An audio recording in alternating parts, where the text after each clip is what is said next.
yung paraan mo ba, halimbawa Josh, tanongin natin si Josh on point, no?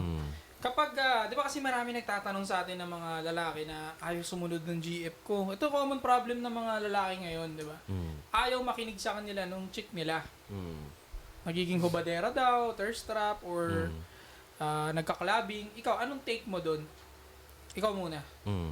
Well, para sa akin pare kasi, ang babae kasi, ang babae, nag-o-automatic yan pare, nag-o-automatic na nagsasubmit sa lalaking nakikita niya at na-perceive niya as, sabihin natin in a simple word, Filipino word, matikas.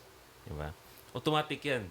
Once na nasa harapan niya, kahit di pa pagsalita yung lalaki, pag nakikita niya yung tikas ng lalaki, like, yung tayo mo, the way you talk, the way you look at her, automatically nagsasubmit yan eh.